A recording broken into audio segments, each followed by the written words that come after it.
So, Greg, one of the things I want to really clarify, because I think it's been misunderstood, is my campaign slogan has been to return the focus of the AMA to traditional modeling. And by traditional modeling, I mean free flight modeling, control line modeling, radio control modeling of many types.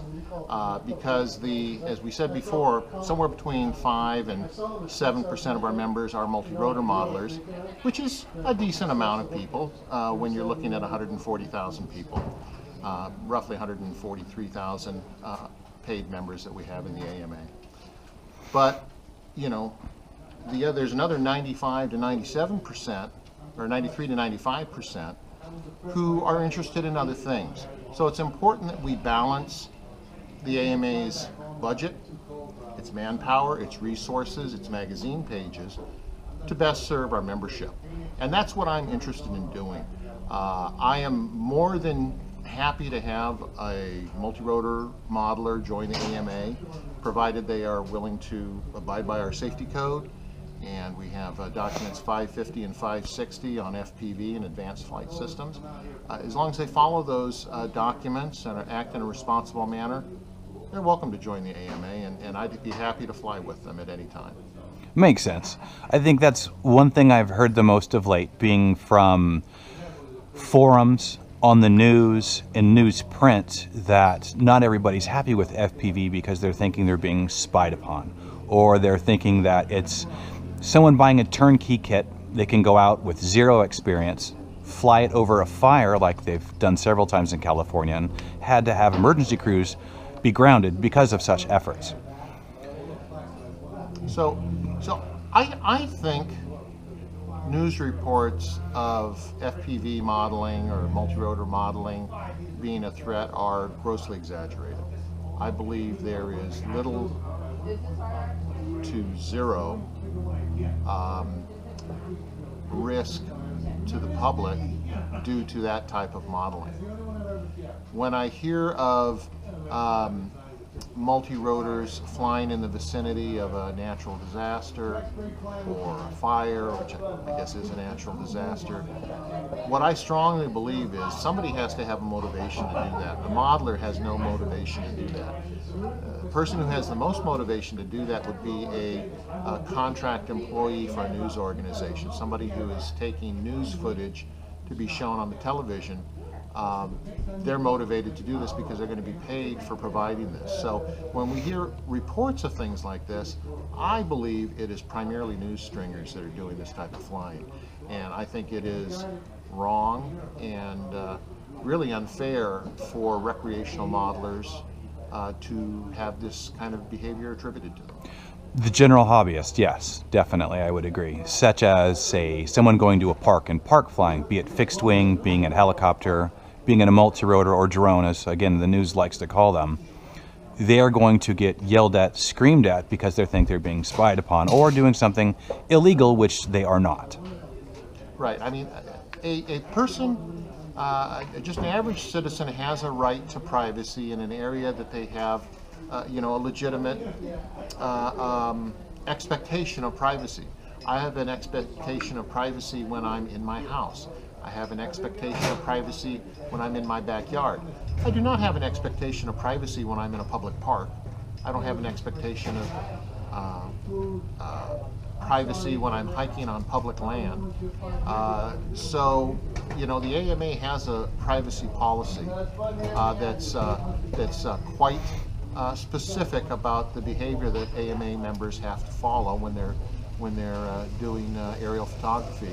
And again, I think anyone who wants to follow the AMA safety code and our documents that outline responsible flying, they're welcome to be a member of the AMA, and I hope they will be for a long and happy time period. Very nice. Another question, if I may, not skewing it towards FPV or multi-rotors or drones. When we say traditional modeling, we are usually talking about single prop fixed wing aircraft. I would say we're talking about propeller-driven fixed wing models, rotary wing fixed wing models, rotary wing models, helicopters, And I'm just making a distinction between, we have an 80-year history with the AMA, the types of modeling we've had from our initiation up through, say, the last 10 years. And there has been in the last 10 years a large growth in first-person view, multi-rotor modeling. It is a large market for manufacturers to provide equipment for. I'm not sure that it is a large market for AMA membership, only because we have been interested in providing a product for them for 6 years, and we're not in an exponential growth curve. We're in a pretty flat curve as far as AMA membership goes for multi-rotor modelers. That doesn't mean that couldn't change. It doesn't mean there's not things that could be done to make the AMA more attractive, although I do think we've tried very hard to make the AMA attractive to today's modeler, whether they're flying what we'll call a traditional model or a multi-rotor model. I do think the segment of multi-rotor modelers who are the most likely to be long-term members of the AMA are going to probably be racers. Racers need a structure to sanction their races, rules committee, etc. And the AMA provides that along with liability insurance for the site owner and for the pilots. Each of the participants. Yes, that's correct. So I do believe that there's a difference between an FPV racer and somebody who goes to a big box store and buys a multi-rotor model that has no experience in modeling, really no interest in modeling. Their interest is really more of a photographic or technical aspect, and they're not thinking that they're modeling. They think they're flying this drone and taking photos, and maybe that's something that will interest them for a long period of time. I tend to think the people that are going to be the most interested for the longest period of time are people who are in competition, namely the racers. So do you think any of the maybe non-participation as far as membership is concerned has anything to do with an age bracket? So that's a good question. Why aren't multi-rotor modelers joining the AMA? I don't think the reason could be reasonably stated that the AMA is not interested in serving them, because we've been going to drone seminars, drone conventions, making ourselves known, trying to produce a product that's interesting to them. I think it comes down to, again, this is going to be somebody who is a sport multi-rotor modeler, not somebody who's competing, is that, one, you don't need a site to fly it. It can fly out of a small area, and you typically don't need help learning how to fly it. And those are two things that a traditional modeler really needs. If you buy an airplane and you take it out of the box and you try to fly it on your own, you're probably not going to be successful. There's going to be a steep learning curve where you're going to need some assistance. You're going to need a place to fly it that's safe and reasonably clear of any obstacles. So that's going to be a model field. That model field is likely going to be chartered by the AMA. So, the expectation is that you're going to be an AMA member also in order to fly there. And then you're going to get help from the members of this club to learn how to fly your model, learn how to fix it, learn how to improve it. And I'm not sure that dynamic is happening with multi-rotor modelers. I believe multi-rotor modelers are more independent. I believe they're getting most of their information for their operations and for their repairs or improvements or whatever on the internet. So I'm not sure the dynamic is entirely a match. If there's something we can do to improve that as president of the AMA, I'd be interested in talking about it. But I believe we've worked very hard to produce a product that is you know, attractive and reasonable for somebody who is doing any type of modeling, and I think it's a great product and something that most of our members enjoy and appreciate. Well, definitely appreciate the answer to that and the explanation. It's very helpful. If I may, a little further, as far as the AMA and having the membership it does, would it not be best for the AMA to continue to court multi-rotor or drone pilots, or pilots, airmen, whatever we would like to call them, essentially because if the AMA is not willing to bring them under their umbrella, wouldn't we have a fear of maybe the FAA trying to put in more guidelines? Well, again, no one is. So the question is, shouldn't the AMA be courting multi-rotor modelers, quad or drone flyers, and we are. No one's advocating that we should not. My position, the thing that I am advocating, is that it should be in a representative proportion to our membership. So if it's 5 to 7% of our membership, I think about 5 to 7% of our budget should be spent on it.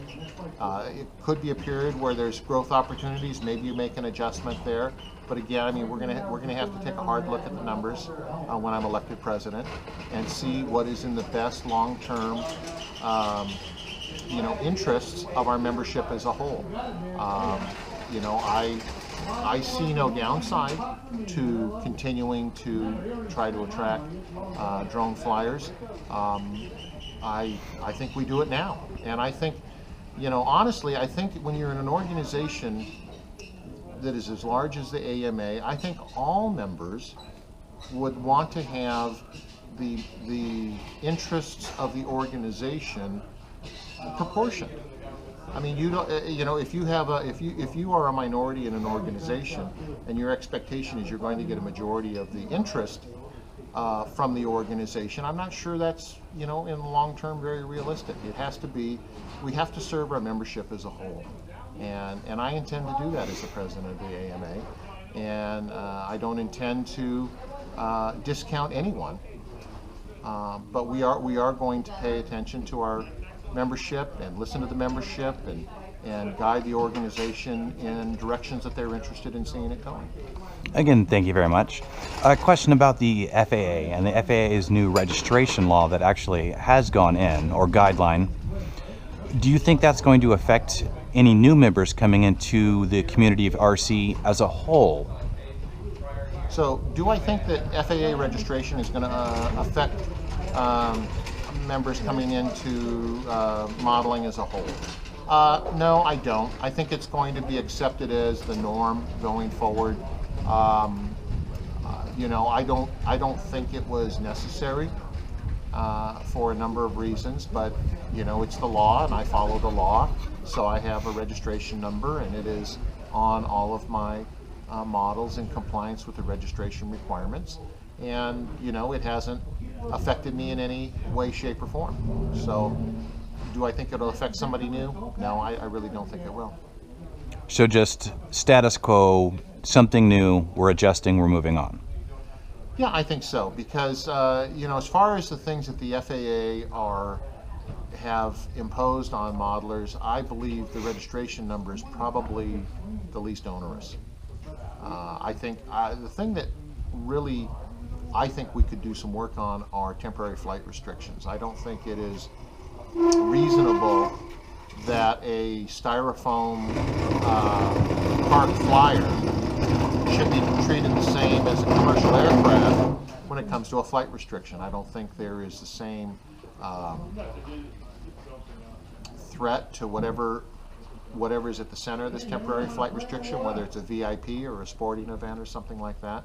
But I do believe when you impose a 30 nautical mile radius circle on a geographical area like Los Angeles or the Bay Area, you're prohibiting an awful lot of people from flying. And I would like to see us engage the FAA in an interest-based discussion. What are our interests? What are our common interests?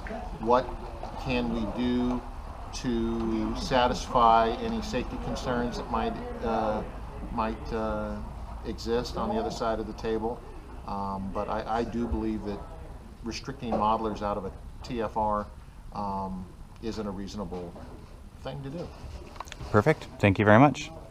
Again, I appreciate the time you've taken today to talk with me about these issues that I know a lot of people have. And again, thank you very much, sir. Greg, thank you very much for the time. I appreciate it, and I'd like to help you anytime I could. Very welcome. Thank you again.